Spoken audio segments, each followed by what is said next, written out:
और रेस्पेक्ट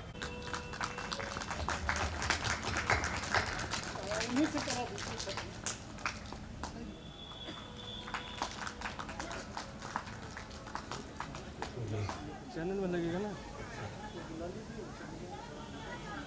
मैं बड़े सम्मान के साथ बाबा राम सेवक सिंह जी हैं, उन्हें आमंत्रित करता हूं कि आवें और अपने मंच पर विराजमान ढोलक मास्टर जी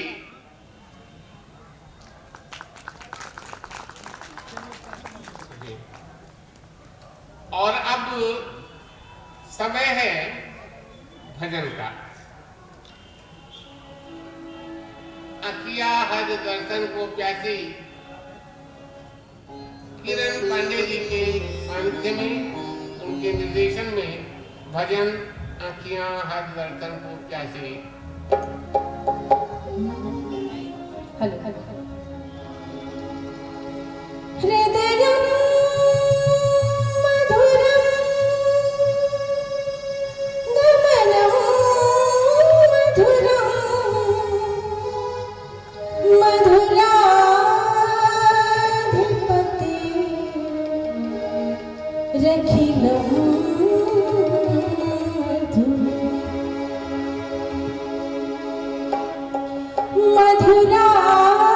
मधुराधिपति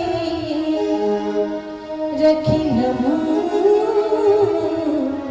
मधुरम।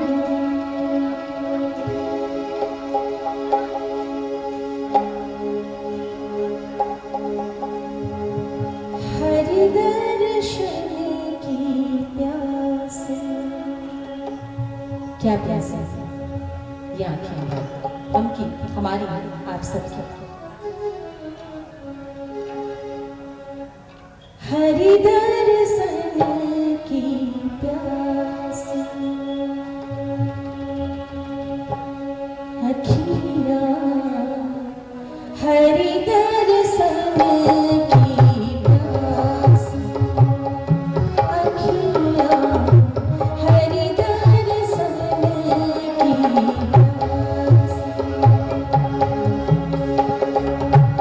हरि दर्शन की प्यासी अखियाँ, हरि दर्शन की प्यासी, हरि दर्शन की प्यासी अखियाँ, हरि दर्शन की प्यासी, हरि दर्शन की प्यासी अखियाँ, हरि दर्शन की प्यासी।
हरि दर्शन की प्यासी अखियाँ, हरि दर्शन की प्यासी, हरि दर्शन की प्यासी अखियाँ, हरि दर्शन की प्यासी।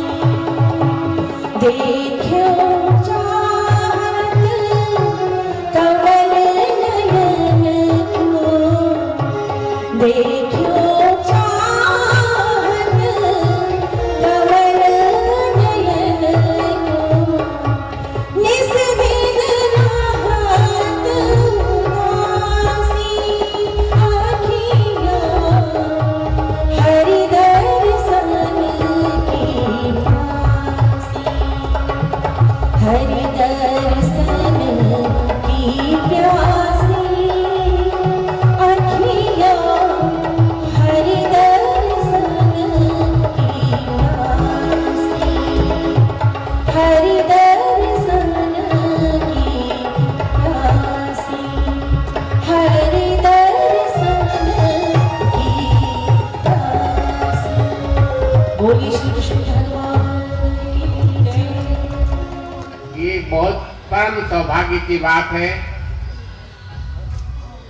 कि हरिद्वार और बनारस दोनों जगहों की प्रतिष्ठित प्रतिभा हमारा सब उनके दर्शन करें, उनको अब जहाँ आप बैठे हैं वहीं प्रणाम करके उनका आशीर्वाद लें। ये हमारा सौभाग्य है। आप सभी मंच पर विराजमान होने जा रहे हैं।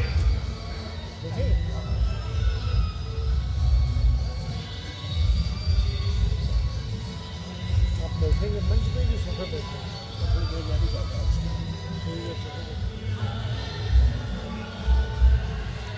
भाई भाई भी बात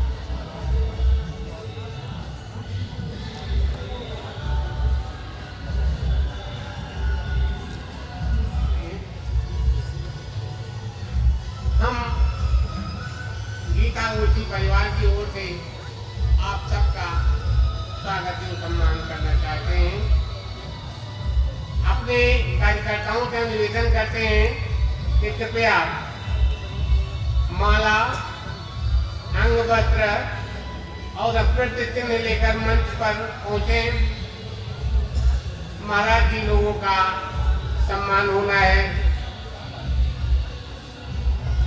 माला, अंग वस्त्र और स्मृति चिन्ह लेकर हमारे कार्यकर्ता तुरंत मंच पर पहुंच जाएं।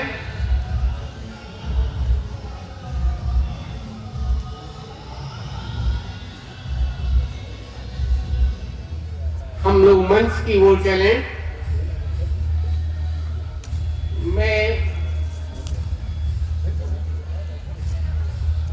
हम आपसे निवेदन करें, हमारा ये कार्यक्रम अब काफी गुरुतर हो चला है। मंच पर मैं जिस वक्ता को सादर आमंत्रित करना चाहता हूं, उनके बारे में मैं एक चीज कहा करता हूं कि अब हम प्रमाण की ओर चल रहे हैं, हम प्रामाणिकता की ओर चल रहे हैं। अध्याय 16 के 23वें श्लोक में एक चीज कही गई, यह शास्त्र विधिम उत्सृज्य वर्तते काम कालतः न सा सिद्धिम आपनोति न सुखम न पराम गतिम। तो करना क्या चाहिए, इसको भी जिनके माध्यम से हम जान पाएंगे। मैं सिर्फ ये कहता हूं कि अध्याय 16 के 24वें श्लोक में जो कहा गया उसकी प्रामाणिकता को आप प्राप्त करेंगे। तस्मात् शास्त्रम प्रमाणम ते कार्याकारी व्यवस्थितौ ज्ञात्वा शास्त्र विधानिकृतं कर्मं कर्तुम् अर्हसि। और ऐसे इन सभी चीजों को प्रामाणिक रूप से जो हम तक पहुंचाते हैं। उनके मार्गदर्शन में, उनके ज्ञान काज के माध्यम से हम आपसे कुछ सीखेंगे। ऐसे अयोध्या धाम से पधारे हुए डॉक्टर चैतन्य जी को मैं सादर आमंत्रित करना चाहता हूं और निवेदन आग्रह कि जनमानस को, गोंडा की जनता को कम से कम आप एक संदेश देकर जाएं कि श्रीमद् भगवत गीता आपके जीवन में कितनी फलदायी हो सकती है, कैसे हम इसका लाभ उठा सकें। इसके लिए मैं बहुत आग्रह के साथ आदरणीय श्री चैतन्य जी को आमंत्रित करता हूं कि वह हमें और वो बातें उठाएं जो हम सबको जाननी चाहिए, जिनके गुलाम की बात करते हम लोग। 1000 वर्ष तक तो राणा प्रताप का परिवार उस क्षेत्र में, जिनके गुलाम करने की बात करते हैं, उनको मार के भगाते रहे। तो बप्पा रावल से लेकर राणा प्रताप तक अब इसकी रुचि नहीं है। हमारी रुचि किसमें है? किसी किताब में भारत गुलाम था, बस भारत गुलाम था। उन्होंने बहुत अच्छे तर्क दे करके और बहुत सहजता से 15-20 मिनट, इसके लिए कुछ नहीं होता। उन्होंने बहुत विधिवत, जब भी आते हैं एक कार्यक्रम होता है उनका, वो स्पेशल होता है। ये केवल यही नहीं, संघ के क्षेत्र में भी दमखम वक्ता माने जाते हैं। तो जैसा इनका शरीर है, वो जैसे मानेगा वैसा मनाएंगे उसको। तो ऐसा नहीं कि केवल नमस्कार करके छोड़ दें उसको। और विद्वानों से टकराते भी रहते थे। तो अच्छी बात है, इस कार्यक्रम में एक इनकी आयोजना है। आज का विषय बहुत अच्छा। हाल में दक्षिण भारत के कुछ लोग, अभी कल तो शायद मैंने पढ़ा कि उसने कहा नहीं बात करूंगा इस विषय पर, लेकिन वो करे या न करे, हम सबको इसमें रुचि होनी चाहिए। तो हम में से जो इतिहास की चीजें मान लेता है वो बूढ़ा हो गया और कोई खास बात, पढ़ने लिखने की कुछ क्षमता नहीं है। और जो पढ़े लिखे हैं वो मतलब का पढ़ते हैं। और सबसे ज्यादा बिटिया, बेटा, पत्नी, बच्चे, घर के बुजुर्ग, इनकी चिंता है। हमें चिंता में कुछ कर नहीं सकते, हम चिंता में कुछ कर नहीं सकते। भगवत गीता हम पढ़ते हैं तो भगवान श्री कृष्ण का भांजा वो युद्ध में मारा गया।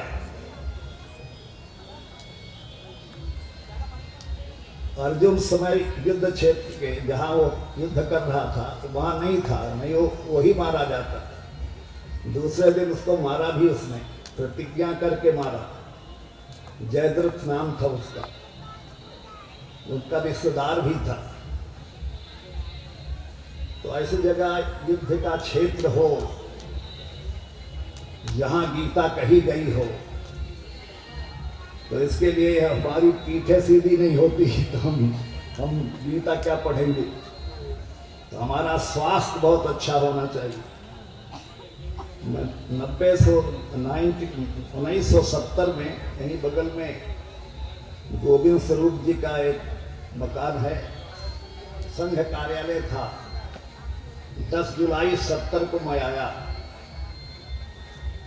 संघ में कोई ये विषय नहीं था उस समय कि संघ का काम करना है, यानी योग का काम करना है। तो मैं ढूंढा उसको कि एक आदमी कैसे स्वस्थ रह सकता है। ये मन में उठा कि स्वस्थ कैसे रह सकता है। और जब मैं सोचता था, मेरे सोचने की दिशा है कि मैं कैसे स्वस्थ रह सकता हूं। दुनिया स्वस्थ रहे बहुत अच्छी बात है, लेकिन मुझे कैसे स्वस्थ रहना है। तो मुझे ध्यान में आया कि योगाभ्यास करने से स्वस्थ रह सकते हैं। इसका प्रचार आज भी है, पर योगाभ्यास रोज करने के लिए फुर्सत नहीं है, समय ही खो जाता है। उसके बहुत काम होते हैं, रिश्तेदारी जाना, शादी विवाह जाना, कोई ना कोई काम अटका है। और सब कर सकता है, पर रिश्तेदारी नहीं छोड़ सकता। रिश्तेदारी भी बहुत कुछ नहीं करेगा, 1-2 लाख रुपया जाकर दे, ऐसे सब नहीं करते, पर वो अभ्यास बंद कर देगा। 1 लाख से ज्यादा एक गिने हुए लोग हैं जो 70 से लेकर अब तक मेरे सामने से योगाभ्यास करने के लिए आए। मेरी कक्षाएं काफी कठिन होती थी, बिना रजिस्ट्रेशन फीस के उसका अभ्यास नहीं होता था, पर उससे लाभ ये हुआ कि ये जो गर्दन के नीचे, कमर के ऊपर जो अवयव हैं, इसमें एक हाइपरटेंशन आता है, हार्ट पेशेंट होता है, सर दर्द होता है, सब ऐसी चीजें ध्यान में आई। और इनका कोई इलाज नहीं होता, डॉक्टर उसका इलाज नहीं है। इसका इलाज हम सबको करना होगा। तो आजकल कोई तकलीफ हो गई तो बंबई, अमेरिका सबसे पता लगाते हैं क्या है इसको, उसकी जांच हो जाए। आजकल जांच होना ही सब कुछ है, तो जांच होने में डॉक्टर भी नहीं समझ पाता, मरीज तो समझते नहीं, और उनके घर वालों को पैसे लगते हैं। तो मुझे आया ऐसा कि जिसको हार्ट पेशेंट कहते हैं, जैसा दर्द होता है ऐसा सैकड़ों लोग मेरे सामने से आए। तो जब मुझे दाहिनी तरफ पहले दर्द शुरू हुआ, तो जो लोगों ने आके बताया था वैसा मुझे भी ध्यान में आया कि गड़बड़ है। मैं बहुत प्रसन्न हुआ कि उस दिन मैं अकेले था, आश्रम में अकेले था, तो डॉक्टर के पास नहीं जाना था, ये प्रसन्नता थी।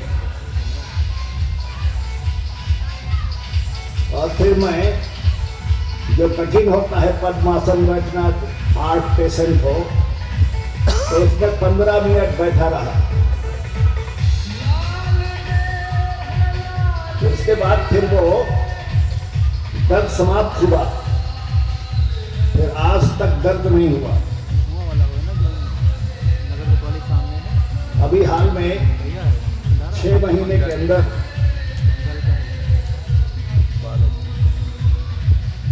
एक जी.के. साइंगर करके बड़े प्रसिद्ध योगाचार्य थे, उनकी प्रैक्टिस बताऊंगा मैं, तो आपको विश्वास नहीं हो सकता, किसी को नहीं हो सकता। यहाँ तो 1 घंटे ही नहीं निकलता, इतने काम हैं।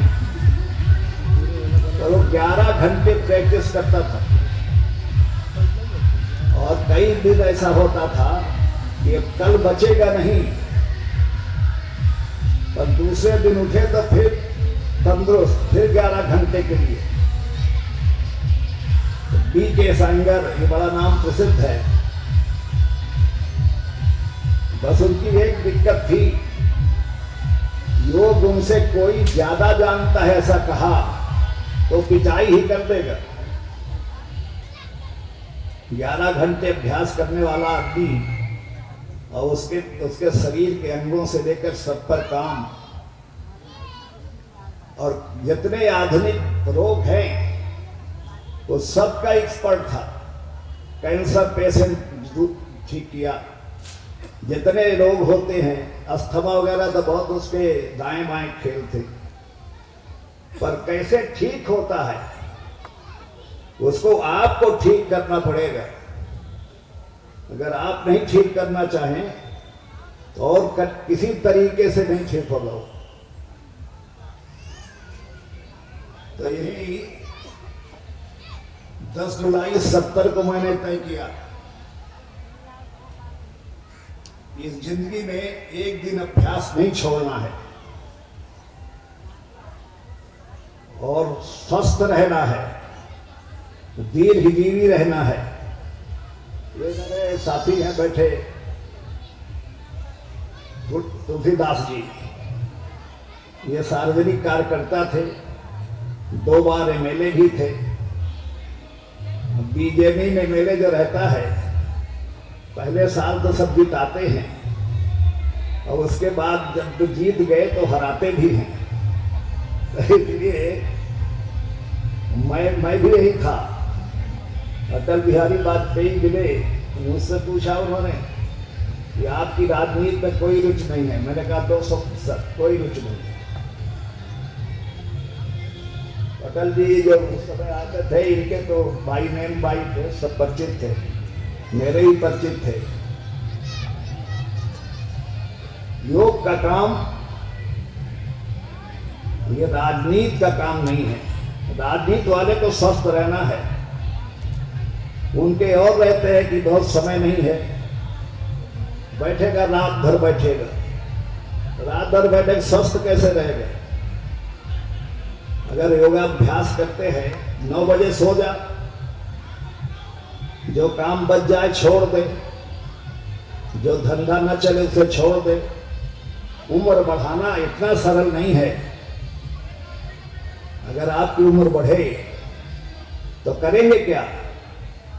अगर योगाभ्यास नहीं करते तो जान भी नहीं पाओ क्या करेंगे।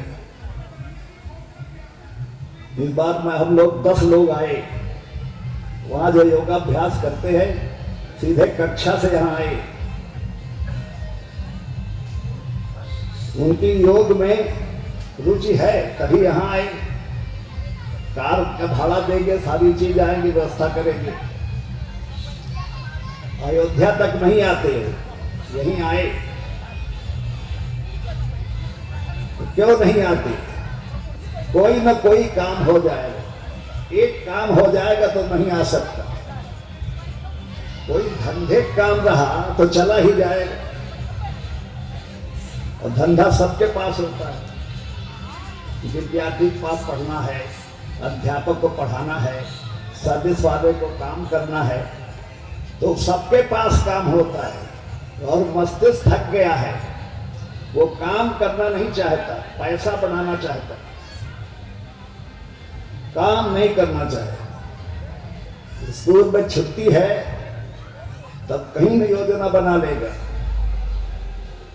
और उसमें कम से कम समय काम करना पड़े, ये उसके लिए अच्छा होता है। और गीता में पहले तो सांख्य योग है, दूसरा अध्याय, आगे 3 अध्यायों में कर्मयोग, ज्ञान कर्म संन्यास योग, कर्म संन्यास योग है। संन्यास नाम सुनते ही लोगों को दिक्कत होने लगती है। गीता सब बात मानेगी, गीता पढ़ेंगे बड़ी भक्ति भाव से हाथ जोड़कर। लेकिन मैं एक श्लोक सुनाता हूं 18वें अध्याय का। संन्यासस्य महाबाहो तत्त्वमिच्छामि वेदितुम् त्यागस्य च ऋषिकेश पृथक्केशिनिसूदन। त्याग और संन्यास के विषय में डिटेल बताइए। अर्जुन का यह अंतिम प्रश्न है एक प्रकार से। और ऐसा नहीं है कि भगवान शिव के सहज जो बोलते गए अर्जुन वही करता रहा, ऐसा नहीं था। गीता समाप्त होने के बाद वो अपना धनुष बाण रखकर पीछे बैठ गया। तब भगवान श्री कृष्ण ने उसको बड़े प्रेम से सीधे समझाई। और वो किसको मरने के लिए प्रसन्न होता है? दुर्योधन आदि को। उनको मारने से इसे क्या फायदा होगा? दुर्योधन एक बार भी नहीं सोचता कि इसके जिंदा रहने से कोई लाभ होगा। कोई षड्यंत्र संभव है तो उसने कहा है। कि क्या है, उसके लिए अर्जुन को तकलीफ होगी और वो भिक्षा मांग के खा सकता है पर युद्ध नहीं करेगा। इस आदमी को युद्ध के लिए समझाना ये काफी कठिन विषय है। समझना किसको है? अर्जुन को। हमें आप बहुत जल्दी समझ लेंगे, लेकिन अर्जुन को समझाना है या समझना है। तो इसलिए हमारे पास गीता पढ़ना शुरू किया मैंने 70 में। बहुत विद्वान मिले, विद्वानों के बीच में रहा, कोशिश किया।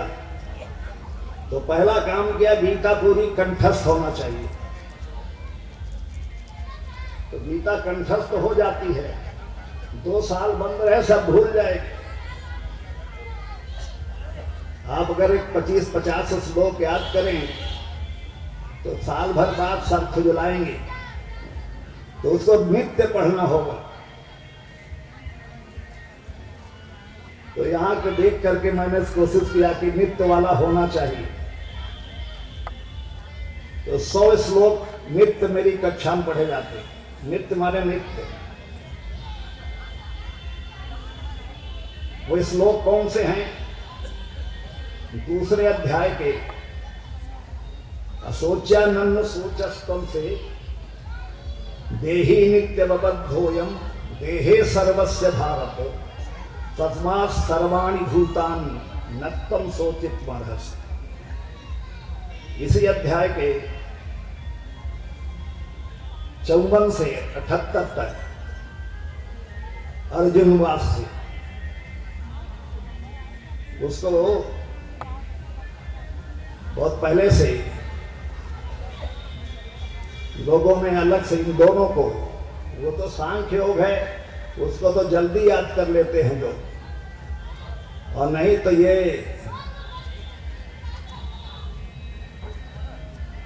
अर्जुन से शुरुआत होकर भगवान श्री को उत्तर देते हैं उसको। तीसरा जो है 6ठे अध्याय का 24 से 47 तक, फिर 12वें अध्याय का जो आज यहां पढ़ा गया श्लोक,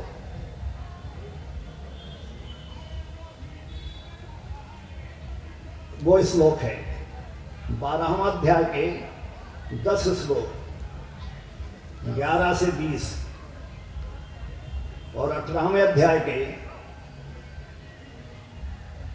ईश्वरः सर्वभूतानां हृदय से अर्जुन तिष्ठति भ्रामयन् सर्वभूतानि यंत्रारूढ़ानि माया। यहां से लेकर अंतिम श्लोक 78, ये सब 100 श्लोक हो जाते हैं। हजारों श्लोक याद करने के लिए कहते हैं, मेरे साथी भी आते हैं कि 10 दिन में सभी से भी याद कर लेता हूं।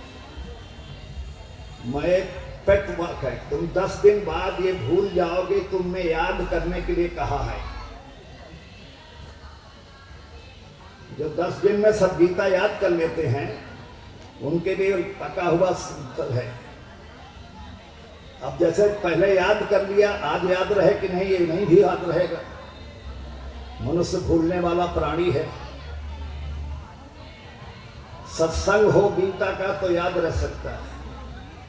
सत्संग में तो जाते ही नहीं, लोग शर्माते हैं। यहाँ बताया करते हैं कहीं यहाँ खड़ा है, कहीं वहां खड़ा, यहाँ नहीं आएगा, बाकी सब जगह यहीं खड़ा रहेगा, नहीं आएगा नहीं। लेकिन तो मनुष्य का जो मन है, इसी मन को शांत करने के लिए गीता का उपदेश है। तो हमको अपने मन को शांत करना है। अभी बता रहे थे वो जनार्दन सिंह जी, 17वें अध्याय का 8वां श्लोक, आयु सत्व बलारोग्य सुख प्रीति जीवनधनाः रस्या स्निग्धा स्थिरा हृदयाः आहारा सात्विक प्रियाः। जो सात्विक चीज होती है तो सदैव उपयोगी होती है। और उसमें एक रस्याह कह की व्याख्या की उन्होंने, वो ठीक लिखा है उसमें।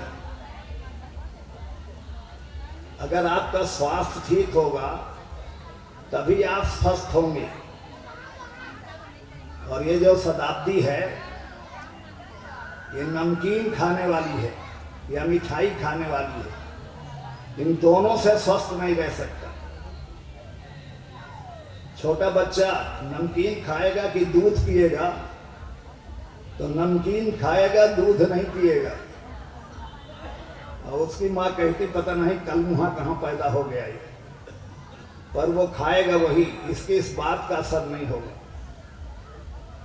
तो आहार संयम ये काफी अद्भुत है और बहुत युगीन भी है। अभी मेरे एक साथी हैं जिनके यहाँ मैं टिका हूं, तो मैंने कहा जब भी खाना खाते हो तकलीफ है तो कम कर दो, फिर ना खाना हो तो ना भी खाओ, तकलीफ रहे तो नहीं खाओ। तो इसलिए खाना खाना है तो तभी खाएं जब स्वस्थ रहें। बाद में पचाना भी है उसको, तो पचाएं कैसे? जब अस्वस्थ रहेंगे तो पचेगा नहीं। पचेगा तो स्वस्थ रहना जरूरी है। और भूख लगी रहे, सो जाना तो पचने लगेगा। ये तो बहुत ही सामान्य है, अनेक लोगों का अभ्यास रहता है। जैसा उन्होंने बताया भी कि कभी ये व्रत, कभी वो व्रत, कभी वो व्रत। तो जो व्रत करता है उसको भूख नहीं लगती, जो व्रत नहीं करता उसको देखकर भोजन बहुत जल्दी भूख लगती है। जिसका पेट खराब होता है वो भोजन नहीं छोड़ सकता। मेरे साथ मेरे एक साथी हैं, वो आयुर्वेद क्या कहते हैं उसको, नेचुरोपैथी आजकल कहते हैं उसको, उसके डॉक्टर हैं।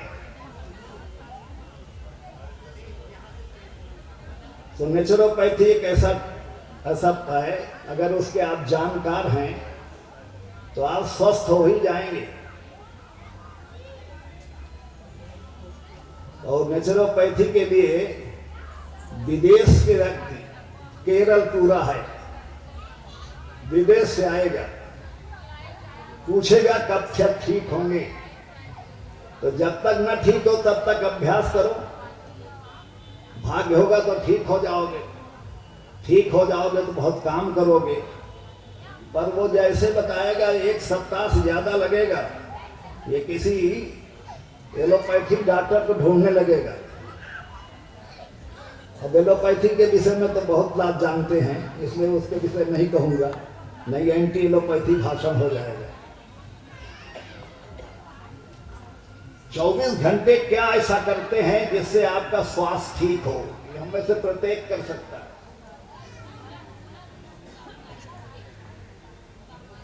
अगर आप क्या खाते हैं और देखें कि इससे क्या मिलेगा। ये तो साइंस और टेक्नोलॉजी का युग है, इसमें जान सकते हैं आप। पर कोई ना कोई ऐसा होगा, और नहीं तो श्रीमती जी कहेंगे दुनिया सब खाती, आप एक बिल्कुल नखरा दिखाते रहते, वो भी बीमार रहती है। अब तो आज का लेख है, अभी मैं जाता हूं रोज, एक बच्ची है और पत्नी मिलकर के दूसरा बच्चा नहीं बनाना चाहते। एक बच्ची ने आज से 25 साल पहले 2 बेटियां हैं तो तीसरा बेटा ढूंढता था। मनुष्य अपने आप ऊब गया उन चीजों से। किसी को लगा विवाह होगा, ये लड़की लंदन में पढ़ेगी तो कैसे पढ़ेगी, ये सब इसका बंद हो जाता। ये तो सभी जान लें कि जो पैदा हुआ है वो अपनी सारी व्यवस्थाएं लेकर पैदा होता है। नहीं, मैं यहां तो खड़ा नहीं हो सकता था, गोंडा तो आता ही नहीं। संघ में प्रचारक होता था तो इतनी दूर, मैं प्रयागराज का रहने वाला हूं, इतनी दूर जा पहुंचता ही नहीं था। मैं टिक गया, और मैं जहां रहता हूं वहां सब व्यवस्था रहती है। तो ये कोशिश करिए, आपको अपनी रक्षा करनी है, अपने को स्वस्थ बनाना है। हमको क्या है, 2 बेटों के झगड़े हल करना है। हल हो जाए तो अच्छा है, हल नहीं होंगे आपकी समस्याएं आपको ही झेलनी होंगी। तो इस प्रकार अगर हम अच्छी तरह अपना ध्यान रखें, जैसे सायंकाल सोना कब है, बैठे टीवी देखेगा कोई ना कोई खुराफात करेगा। 9 बजे के बाद सब खुराफात ही करते हैं। 9 बजे के बाद जो कोई काम नहीं करता, काम करें तभी ठीक है, काम नहीं करेंगे खुराफात करेंगे, जल्दी स्वस्थ, जल्दी बीमार, जल्दी मरेंगे। सवेरे उठना है, 9 बजे सो जाएं तो 3 से 4 के बीच में उठ ही जाएंगे। रोज सोना पड़ेगा। 9 बजे के बाद मैंने स्वयं देखा, क्या पढ़ाई लिखाई की, क्या हुआ कुछ नहीं, मुझे लगा कुछ नहीं, तो मैं 8:30 बजा तो सो ही जाऊंगा। और नहीं तो अब तक ये लगता कि ये स्मरण शक्ति भूल गए, ऐसा हो गया वैसा हो गया। और जब मैं योगासन यहाँ सीखा तो ब्रेन से लेकर टेल बोन तक 3 आसन हैं। हलासन 1, शीर्षासन 2, सर्वांगासन 3। मेरे पास अभी भी जो आता है इनमें 3 में, और सब पैर खराब होने में उपविष्ट कोणासन, बद्ध कोणासन और पद्मासन 3। इतना करें तो पैर ठीक रहेंगे। अब ये करना नहीं चाहता, टैबलेट चाहता है। कोई टैबलेट मिल जाए इसको, इसके हिस्से कोई दूसरा अभ्यास कर दे, इसका चेला कर दे, उपदेश करेगा। मेरे साथ जो आते हैं ये भी लोग हैं, इतने बहाने हैं इनके, ये वो भी नहीं जानते कितने बहाना तो एक निकलता है। इतने बहाने निकलते हैं कि फिर उसको यहाँ आने में 4 लोग वहीं रह गए। तो मैंने सोचा कि 10 कहा था दुबे जी को, 10 तो आ ही गए। तो ड्राइवर को देखकर जोड़कर 10-20 लोग, तो 10 लोग हो गए। और उमानाथ जी हमारे मित्र, ये बहुत पुराने मित्र हैं, सन 72 से। इनके ऊपर एक ही एहसान था, ये सरस्वती शिशु मंदिर में अपॉइंटेड थे। तो मैंने इसको शौक, अब तुम चलो, अब वहाँ ले जाए कर्नलगंज। हम पे इंटरमीडिएट कॉलेज के प्रिंसिपल होकर रिटायर हुए। इनकी आवाज बढ़ गई। इनसे कहे कि 1 लाख रुपए दिलाओ अपने बेटे से, तो ये दिला ही देंगे। अभी मेरे कक्षा में जो आते हैं सबको मैं कहता हूं 1 लाख रुपया मरने के पहले जमा करना पड़ेगा, नहीं तो ये कक्षा बंद हो जाएगी। अभी बता रहे थे ये कार्यक्रम, इसमें जितना कार्यक्रम होता है इसमें कुल पैसा कितना खर्च होता है, और जितने लोग आते हैं उसमें कितना लोगों का अनमोल होता है। पैसा कहीं से आएगा, खर्च यहाँ होगा, हाट से खर्च होगा। अभी देखिए आएंगे तो ये लाओ, वो लाओ, माला लाओ, 50 चीजें। तो मनुष्य जो है वो इस तरह का है प्राणी।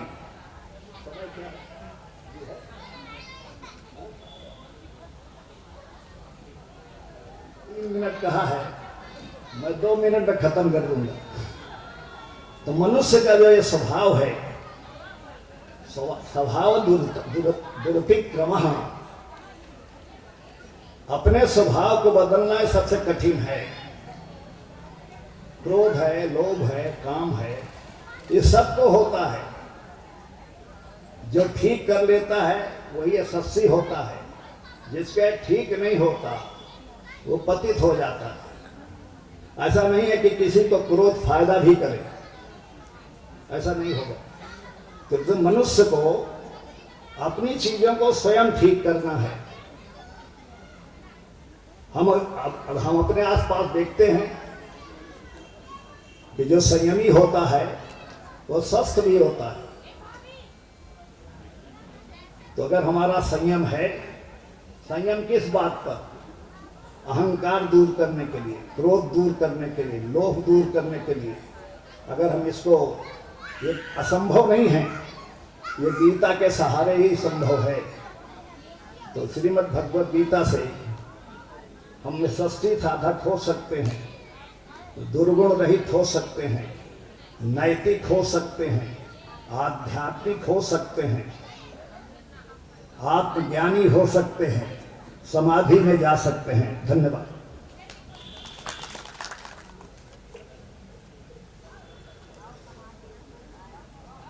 धन्यवाद कहने की हैसियत नहीं, आभार निश्चित रूप से हम आपके आभारी हैं।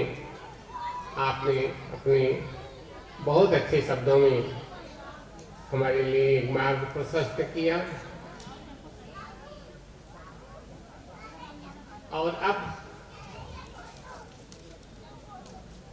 हम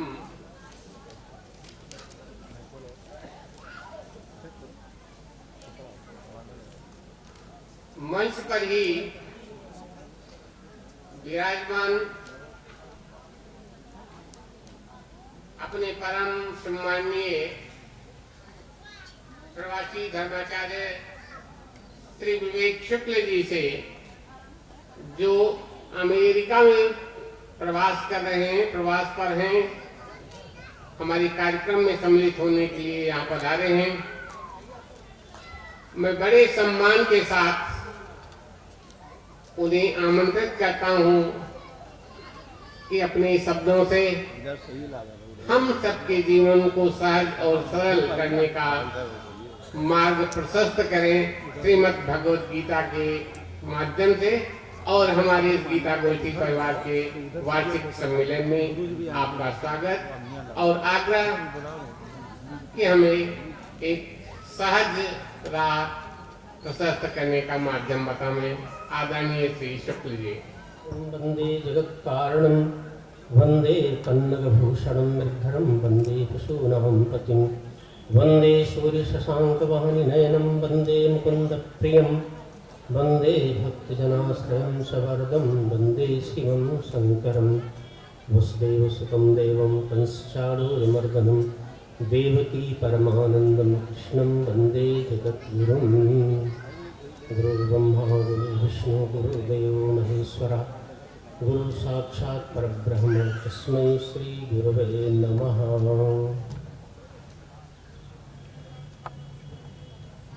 इस वातावरण में संव्याप्त भगवत सत्ता मंच पर विराजमान स्वामी विवेकानंद जी महाराज, हंस जी महाराज को प्रणाम करते हुए अपनी बात प्रारंभ करते हैं। तुलसीदास जी ने जीवन का 2 सौभाग्य बताया है। पहला भाग्य है बड़े भाग्य मानुष तन पावा, पर मनुष्य जन्म सहज होता है। मनुष्य की तरह हमारा चिंतन हो, मनुष्य की तरह हमारा कर्म आचरण हो, इसके लिए एक ही माध्यम है। इसलिए दूसरा भाग्य बताया, बड़े भाग्य पाइए सत्संगा, बिनहि प्रयास होई भव भंगा। भगवान ने भी चूंकि जीवन में जीवन का जो पतन है, जो उत्थान है, ये संगति कैसी मिली है इसी पर आधारित।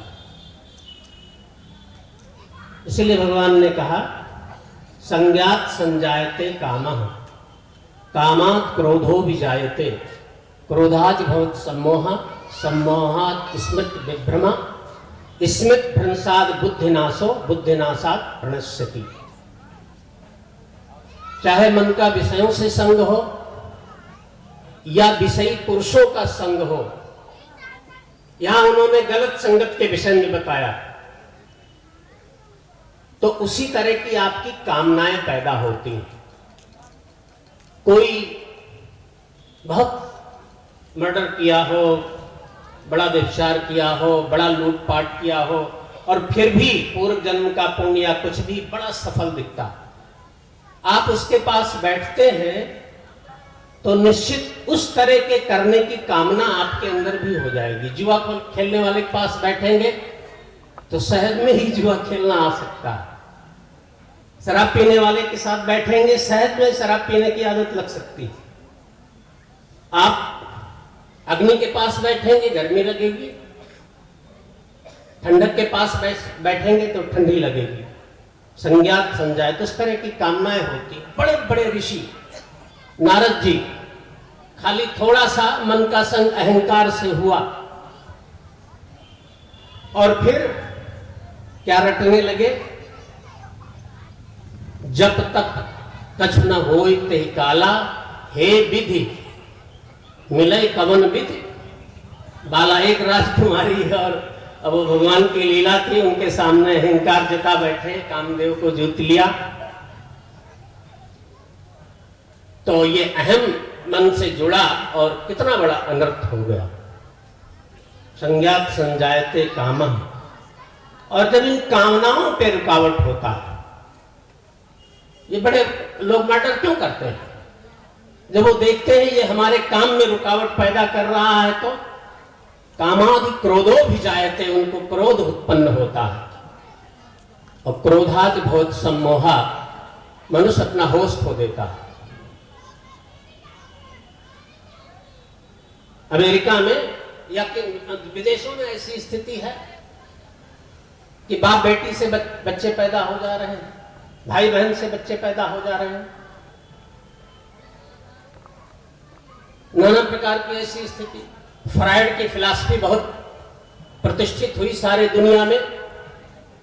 फ्रायड ने अपने माँ बाप को ऐसी अप्रत्याशित स्थिति में देखा और उसके मन में माँ के प्रति वासना जग गई और वो माँ से कुचेष्टा करने लगा।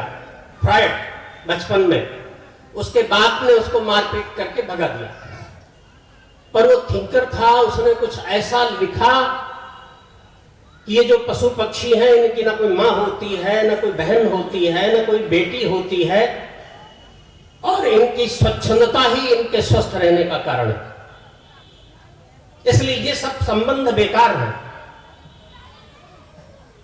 उसके दर्शन का बड़ा प्रभाव पड़ा, बड़ा फिलासफर माना जाता है फ्रायड। तो होश खो बैठता है आदमी जब क्रोध आता है। सम्मोहात स्मृति प्रभ्रमा, और फिर उसकी स्मृति नष्ट हो जाती। हम क्या है, स्मृति समाप्त हो जाती है। हम हमारी स्मृति क्या होनी चाहिए? हम मनुष्य हैं, मनुष्य के अनुसार हमारा सोच क्या होना चाहिए, कर्म आचरण क्या होना चाहिए। और तुलसीदास जी ने कहा कि हमारी स्मृति क्या होनी चाहिए, ईश्वर अंश जीव अविनाशी, हमारी इसकी स्मृति होनी चाहिए। एक शेर का बच्चा था, थोड़ा चलने लायक हो गया तो अपने गुफा से अपने मान से निकल गया और फिर वो अपने घर का रास्ता नहीं ढूंढ पाया, भूल गया। घूमते घूमते एक जगह सारे भेड़ बकरी चर रहे थे, वहां चला गया। कभी कभी ये जानवर भी जो है था तो वो दुश्मन भेड़ बकरियों का, सब जानते थे कि ये ऐसे समुदाय से आया है जो हमको मार के खा जाते हैं, पर उन्होंने उसको मारा नहीं, साथ में मिला लिया, पाल लिया। 80-82 की घटना है आगरा जिले के खंदौली गांव का, कि एक 12 साल का लड़का एक भेड़िए की मांग में पाया गया था। वो भेड़िए जैसा चलता था, भेड़िए जैसा खाता था, भेड़िए जैसा बोलता था। लखनऊ बलरामपुर हॉस्पिटल में उसको 3 महीना रखा गया कि इसको किसी तरह इंसान बनाया जाए, वहीं उसकी मृत्यु हो गई, पर वो आदमी नहीं बन पाया क्योंकि प्रबल संस्कार आ गए थे। अब वो भेड़िया उठा ले गया होगा बचपन में, अब उस दया आ गई होगी, मारा नहीं। अब वो भेड़िए जैसा ही खाता था, जो सामने देखा वैसा ही बनता हुआ चला गया। तो वो जो शेर का बच्चा था वो भेड़ बकरियों के झुंड में मिल गया और धीरे धीरे नौजवान हो गया। एक दिन जंगल के शेर ने अटैक किया, उनके झुंड पे आक्रमण किया, दहाड़ा, सारे भागे, भागो शेर आ रहा है, मार के खा जाएगा। तो नौजवान शेर भी भागा। उस बूढ़े शेर ने सोचा हमारी धाड़ से सब भाग रहे हैं, पर ये क्यों भाग रहा है? उसने सबको छोड़ करके उसी को पकड़ लिया। भाई तुम क्यों भाग रहे हो? मैं इसलिए भाग रहा हूं कि मैं भेड़ बकरी हूं। शेर समझ गया, उसने कहा नहीं, तुम्हारे अंदर स्मृति नहीं है, तुम्हें पता नहीं तुम क्या हो, चलो मेरे साथ। एक जलाशय में ले गया, कहा अपनी छाया देखो, मेरी छाया देखो, मिलाओ कि जिनको तुम अपना माँ बाप सगा सब कुछ मान रहे हो, तुम उस समुदाय के हो या तुम मेरे अंश हो। जब उसने अपनी शकल देखी तो कहा शकल तो आपसे मिल रही है, तो मैं क्या हूं? मैं शेर हूं। ईश्वर अंश यही हमारी स्मृति है, और जब यही स्मृति लुप्त हो जाती है तो पतन पराभव विनाशात् प्रणश्यति। मूल क्या है? मूल है संगति। जीवन का भाग्य और दुर्भाग्य संगति के आधार पर है। हमें अमेरिका में एक परिवार मिला, अनूठा परिवार। डॉक्टर रमेश गुप्ता है, अपना हॉस्पिटल है लॉस एंजल्स के पास। डॉक्टर विनोद गुप्ता हार्ट के बहुत बड़े सर्जन हैं। उनका छोटा भाई मैन गुप्ता वो जो है न्यूरो का, तीनों के अपने अपने हॉस्पिटल हैं। उनके वो हमेशा जो है 12वीं तक वहां पढ़ाते हैं, ग्रेजुएशन यहां कराते हैं बच्चों को। तो रमेश गुप्ता के बेटे ने भी मेडिकल में टॉप किया, बाद में बेटी ने भी टॉप किया। तो लोगों ने पूछा कि इतने सफलता का कारण क्या है? तो उसने कहा बस हमारे यहाँ एक शिक्षा दिया हमारे पिताजी ने कि जो किसी मामले में गलत हो, माँ बाप की आज्ञा नहीं मानता हो, पढ़ने में ठीक नहीं हो, बस उसकी संगति मत करना। और उनके यहाँ शाम को तीनों भाई का परिवार एक साथ भोजन करता है। बच्चे को भी रामायण की एक चौपाई अर्थ सहित सुनानी पड़ती है, फिर डिनर शुरू होता है। इसलिए एक एक बच्चे को भी सैकड़ों चौपाइयां अर्थ सहित याद है उस परिवार में। वहां अमेरिका में रहते हैं। संगति, इसलिए ढूंढ करके सज्जनों अच्छे लोगों का पता लगाना चाहिए। पितामह उसने कहा जिनके एक इशारे पर, एक आज्ञा से हम अपनी जान न्यौछावर कर सकते हैं, अपना प्राण ये कहते त्याग दो तो मैं त्याग दूंगा, इतनी श्रद्धा इनके प्रति, इनको मारूंगा कैसे? और बहुत सारी बातें उसने की, बहुत तरह भगवान को समझाने का प्रयास किया। लाखों लोग मर जाएंगे, स्त्रियां विधवा होंगी, और पति विहीन स्त्रियां जब वासना को नहीं संभाल सकती हैं तो वर्ण संकर बच्चे होंगे। नाना प्रकार की बात उसने की। भगवान ने कहा असोच्यानम सोचस्तुम प्रज्ञावादांश भाष्ये गतासुन गतासुन नान सोचंत पंडिता। जो चले गए या जो प्रेजेंट में है, सामने है, अथवा जो चले जाएंगे, इनके लिए मोहग्रस्त होना, शोकग्रस्त होना ये ठीक नहीं है। और तू मोहग्रस्त हो रहा है, शोकग्रस्त हो रहा है, बात पंडितों की जैसी कर रहा है, मानो तो बड़ा प्रज्ञावान है, जैसे किसी बहुत बड़े ज्ञानी के सामने ज्ञान बघारना से कि बघारना। धर्म कर्तव्य का पालन, और ऐसे धर्म संकट आते हैं। हम अपनी घटना बताते हैं। आश्रम हरिद्वार से गए थे, उनकी पत्नी का, उनके छोटे भाई की पत्नी बेटी से झगड़ा हुआ। उन्होंने सैकड़ों करोड़ की प्रॉपर्टी खरीद की है भारत में। 1 करोड़ 2 करोड़ इधर उधर करने कुछ नहीं। छोटे भाई की बेटी की शादी तय हुई। छोटे भाई ने कहा कि भैया 10 लाख रुपए की मदद कर दो। पत्नी को पता चला कि मदद मांगी है तो उसने कहा जहां मेरा अपमान हुआ वहां आप मदद करेंगे तो हमको भूल जाइएगा। हमसे उन्होंने सलाह लिया कि ये धर्म संकट है, आप सही सलाह दे सकते हैं। हमने कहा आपके पिता माता नहीं है, आप 1 करोड़ इधर उधर कर दें, कुछ नहीं होने वाला है। भाई छोटा है, कन्यादान, बेटी की शादी है, तो आप मदद करिए। उन्होंने कहा यदि पत्नी को पता चल गया तो। हमने कहा मत बताइए पत्नी को। उन्होंने हमारी बात मान करके मदद कर दी। पत्नी भारत आई, जब उसको पता चला, जब शादी हो गई, उसको लगा, शंका हुई कि कुछ तो हुआ है, कैसे शादी होगी। जब उसको पता चला कि हमारे पति ने मदद किया, तो यहीं से फोन किया, अब मैं आपका त्याग करती हूं। 2-4 महीना मनाते रहे, इतने डिप्रेशन में चले गए वो। पंडित कौशल किशोर जी नाम है उनका, परमार्थ के विद्यार्थी थे, परमार्थ आश्रम हरिद्वार के, कि वो हॉस्पिटलाइज हो गए, हॉस्पिटल में भर्ती हो गए। सोचे पत्नी ने त्याग कर दिया, पत्नी आएगी नहीं। उनका धीरे धीरे जो है धड़कन बढ़ने लगी।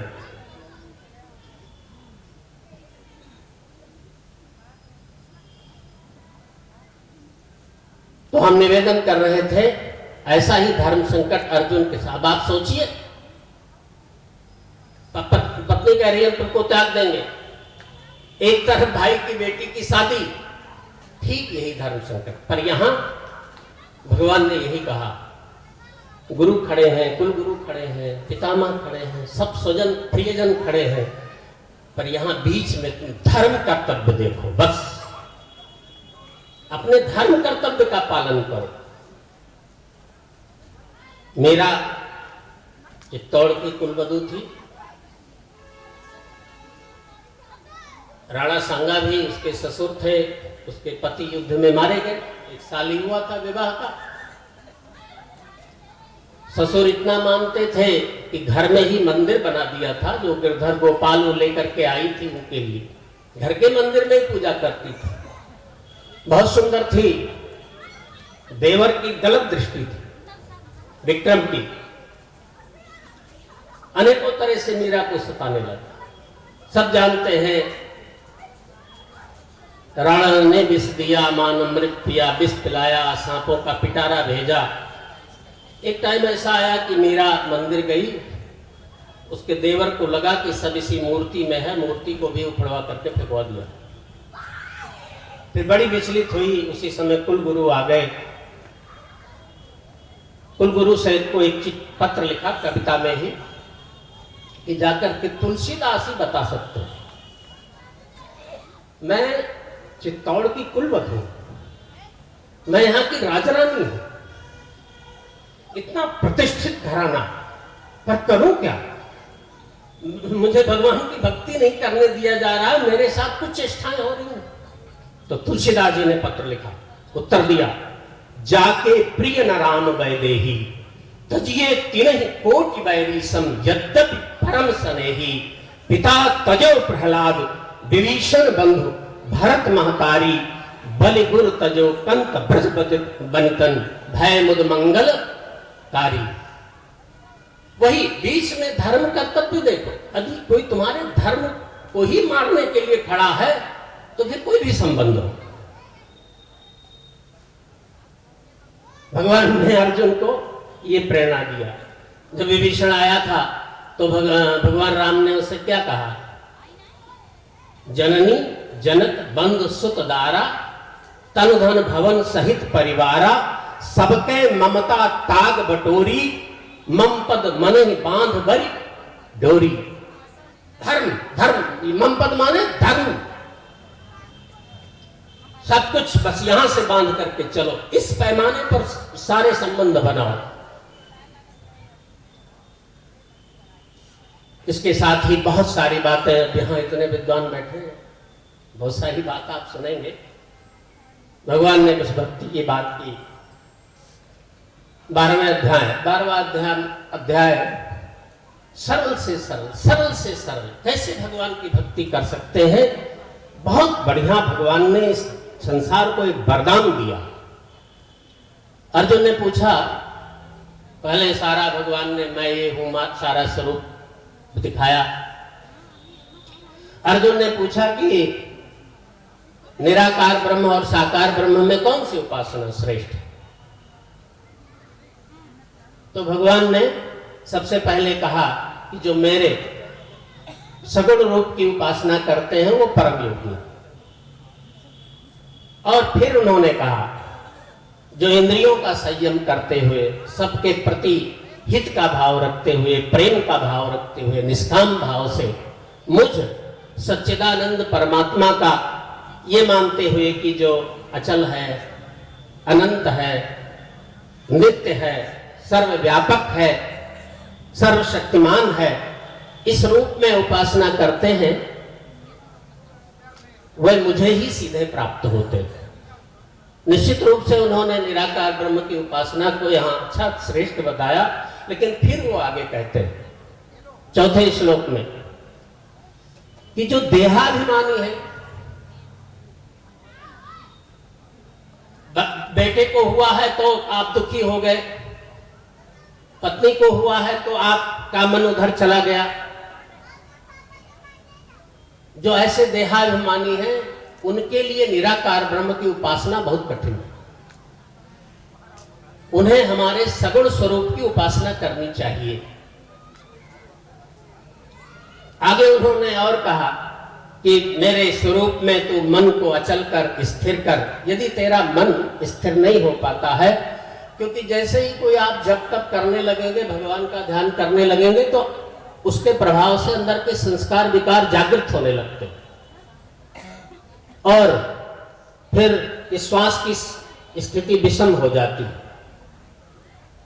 अच्छे हो या बुरे हो, कोई भी संस्कार उठे, कोई भी संकल्प आपके मन में उठे, तो आपका श्वास विषम हो जाएगा। जब श्वास सम होता है, दोनों श्वास बराबर चलता है, तब जाकर के ध्यान लगता है। यदि श्वास विषम हो, देखते हुए नाम लीजिए, आप गुणों का श्रवण करें, ऐसे सत्संग की व्यवस्था बनाइए, नाम कीर्तन करिए, ग्रंथों का पाठ करिए, फिर धीरे धीरे फिर आपका जब भाव बन जाए तो ध्यान करें। स्वामी प्रेमानंद जी कहते हैं, वृंदावन वाले, कि आपका ध्यान नहीं लग रहा है तो तुरंत जो है राधा कृष्ण गौरी शंकर सीताराम कुछ कीर्तन करने लगे। फिर जब लगे, जैसे श्वास सम होगा आपका ध्यान लगने लगेगा, फिर ध्यान करिए। पर ये घंटों का अभ्यास है। निराकार ब्रह्म की उपासना का एक मंत्र है जिसको गायत्री मंत्र कहते हैं। ओम माने परमात्मा, भूर्भुवः स्वः जो पृथ्वी आकाश पाताल सर्वत्र व्याप्त है, तत् उसके लिए प्रयोग होता है जो सबके लिए हो। सह और तत् का एक ही अर्थ होता है, पर परमात्मा सबके लिए, इसलिए वहां तत् नाम से उसको पुकारा गया। सवितुर माने भगवान का प्रकाश, भगवान का तेज। सविता वो शक्ति है जो ऐसे करोड़ों सूर्य को जो है प्रकाश देने वाली शक्ति है, उसका नाम है सवितुर, अर्थात भगवान का साक्षात तेज, भगवान का साक्षात दूसरे का वर्ण करते हैं। ये कैसा संबंध होता है पता? ऐसा संबंध बनाओ, वर्ण कर लो। भर्गो, भर्ग का अर्थ होता है वो तेज जो पाप भंजक हो, जो पाप सविता, भगवान के प्रकाश स्वरूप का। धीमहि माने ध्यान करें या उसे धारण कर लें, ध्यान करें, धारण करें। धियो यो नः प्रचोदयात्। और फिर यहां यूनिवर्सल प्रार्थना, हम सबकी बुद्धि को प्रेरित करें। तो अब सविता का तेज, भगवान का प्रकाश प्रेरित करेगा तो कहां प्रेरित करेगा? ईश्वर की ओर। हनुमान जी ने तुलसीदास जी को प्रेरित किया तो कहा राम से मिला दिया।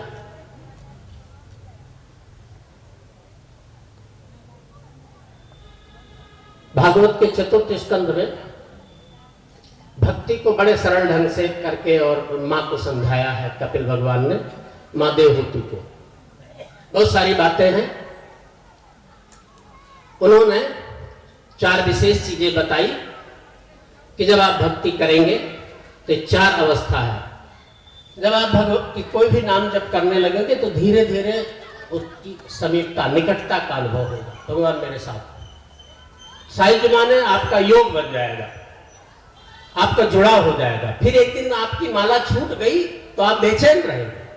जो नित्य उपासना करते, एक दिन भी यदि संध्या उपासना छूट गई तो बेचैन रहेंगे, इसका मतलब योग बन गया। तीसरा है सालोक्य।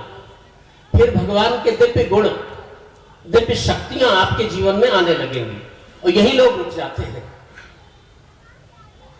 और चौथा है सारूप्य, भक्त और भगवान एक हो जाते हैं। मेरा जब चली गई थी चित्तौड़ में विनाश की स्थिति खड़ी हो गई थी। जब उदय सिंह आए, गद्दी पर बैठे, उन्होंने कहा ये सब क्या हो रहा है, क्यों हो रहा है? तो वहां के पुरोहितों ने कहा कि जो भक्तशिला थी, धर्मपरायणा, इस चित्तौड़ की कुलवधु दर दर की ठोकर खा रही। उदय सिंह ने कहा कि हम तो सामर्थ्य हमारे अंदर नहीं कि मैं जाके मनाऊं। कुल पुरोहित ने मदद की थी, यदि कुल पुरोहित जाए तो शायद मेरा मान जाए, आ जाए। कुल पुरोहितों के साथ सैकड़ों पुरोहितों का दल गया। सबने कहा मीरा चित्तौड़ पे चलो, कदम रख दो। मीरा ने कहा मैं भगवान से पूछ लूं, द्वारिकाधीश से। अब उनके लिए द्वारिकाधीश पत्थर की मूर्ति थोड़े थी मीरा के लिए। कहते हैं जैसे मीरा गई द्वारिकाधीश के मंदिर में, प्रकाश हुआ, मीरा तेज दौड़ी। जब वो प्रकाश शांत हुआ तो पूरा शरीर मीरा का द्वारिकाधीश में समा गया था। सिर्फ उसकी चुनरी बची थी, वो लेकर के आए और उसी समय महाराणा प्रताप गर्भ में आए, चित्तौड़ के गौरव की रक्षा हो। तो ये सारूप, भक्त और भगवान एक हो जाते हैं। पर शुरुआत कहां से? सामने पे जबरदस्ती मन को बिठाना पड़ता है। जैसे अर्जुन ने कहा मन बड़ा चंचल है, तो भगवान ने कहा अभ्यास और वैराग्य, अभ्यास और वैराग्य। बार बार स्वरूप का ध्यान करो, ध्यान उठते तो ऐसा करो, ऐसा करो। 12वें अध्याय में तो इतना बढ़िया बताया गया है कि यदि तुम ये कीर्तन और सत्संग और ये नहीं कर सकते हो तो कर्तव्य सारा भगवान को समर्पित करके काम करो। ये भी नहीं कर सकते हो तो कर्मफल का त्याग करके भगवान का भजन करो। और चौथी बात करना चाहते हैं हम यज्ञ की। 5 मिनट में 10 मिनट में अपनी बात समाप्त करते हैं। कितना समय रह गया?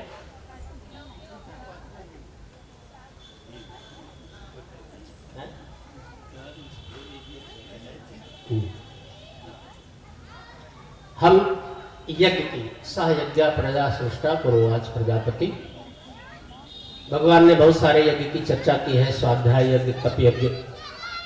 ज्ञान यज्ञ को श्रेष्ठ बताया, नहीं ज्ञानेन सदृशम पवित्र में विद्यते।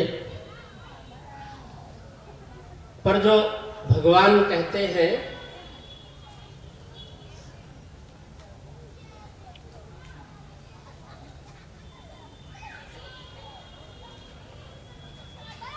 वो भाव है त्याग का। जो बिना त्याग किए ग्रहण करता है वो पाप कांड खाता है। जो त्याग से ग्रहण करता है वो भगवान को ही प्राप्त होता है। बस हम इतना निवेदन करेंगे। जब वानप्रस्थ संस्कार होता है तो एक संकल्प दिलाया जाता है, तो कहीं होते नहीं, जीवनस् चतुर्थांश से परमार्थे नियोजित। जीवन का चौथा अंश, और 50 साल जब होता था तो 50 से 75 क्या करते थे? जीवन का, समय का और धन का 25% चौथा अंश समाज के काम में लगा देते थे। जब तब भी हम करते हैं तो उसका 10वां अंश यज्ञ करते हैं। आज एक संत बोलते हैं कि हिंदुओं का मन देख करके हम 1% की बात करते हैं कि आप 100 घंटे में 1 घंटे लगा दें, 100 रुपए में 1 रुपया लगा दें तो भी समाज का बड़ा कल्याण हो जाएगा। आप सबसे निवेदन है, उनसे जो 60 के हो चले। इस गोंडा में 1500-1600 गांव है। एक समय गीत गाया जाता था, चोटी नहीं कटाई सबने हंस हंस शीश कटाया। देव वृक्ष कट रहे हैं, गौवें कट रही हैं, ग्रंथ दूर हो रहे हैं। आप महीने में एक बार चुन करके एक गांव में जाइए, कोई पुरोहित मिले तो उनसे कह दीजिए ये आप इतना पैसा खर्च कर सकते हैं कि उनको कह दीजिए कि आप पुरोहित हैं, कम से कम आप तो वेद का दर्शन करें, उनको 4 वेद पकड़ा दीजिए। आप 90% पुरोहित से पूछो तो ये कहेगा हमने वेद देखा नहीं। ये जो आम, पीपल, गूलर, आंवला आदि जो भी ये देव वृक्ष हैं, जब आप जाएंगे बार बार विनती करेंगे, आपका सानिध्य उनको मिलेगा। आप उनसे कहें जीवन में कम से कम एक देव वृक्ष तो लगा के मरो, मरने से पहले एक काम करके तो जाओ। जिनके पास 1-2 एकड़ खेत है, आप उनसे निवेदन करें कि ये सरकारी योजनाओं से थोड़े गौ का संरक्षण होगा, आप कम से कम एक गौ माता का पालन तो कर सकते हैं। हिंसान जब आया था, उसने कहा यहाँ का धर्म, यहाँ का ज्ञान, यहाँ की व्यवस्था बड़ी अच्छी लगी है, मुझे आप कुछ सहयोग करने के लिए स्नातक विद्यार्थी दे दीजिए। जब वो अपने चीन देश जा रहा था तो नालंदा के कुलपति ने 30 जो विभिन्न विषयों के विशेषज्ञ थे, ऐसे विद्यार्थियों को उसके साथ किया। बीच में जिस समुद्र से गुजर रहा था तूफान आ गया। उस नाविक ने कहा कि आप 30 लोग बैठे हैं, 31 लोग, आपके साथ ये बहुत सारी पुस्तकें हैं, ग्रंथ हैं, इनका वजन मैं संभाल नहीं सकता हूं नाव में, तो आप ऐसा करिए कि ये वजन कम करिए, इन ग्रंथों को पानी में फेंकिए सारे के सारे, जो फिर आप अपना मोह छोड़िए। ये सत्य इतिहास है कि 29 विद्यार्थियों ने पानी में कूद करके अपनी जान गंवा दी, पर अपने सामने अपने ग्रंथ को नष्ट होने नहीं दिया। वो मूर्ख थे। आज के बुद्धिजीवी भाषा में जिनके लिए लिखा गया कि चोटी नहीं कटाई सबने हंसा शीस कटाया, ऐसे बेसिक चीजों पे यदि हमारी श्रद्धा नहीं होगी तो बड़े बड़े आंदोलन करके कोई लाभ नहीं होना है, कुछ नहीं होना। नारे उछाल कर देश नहीं बनता, व्यर्थ आंदोलनों से थक चुकी है जनता। ऐसे जो ये संस्कार की ये बेसिक चीजें हैं, इनको हमें लोगों के जीवन में आरोपित करना पड़ेगा। फिर वो तो अपने आप धर्म के लिए मर मिटा जिंदा, पर ये करेगा कौन? एक गीता ज्ञान गोष्ठी हो गई, रामायण पर्याप्त न पढ़ना,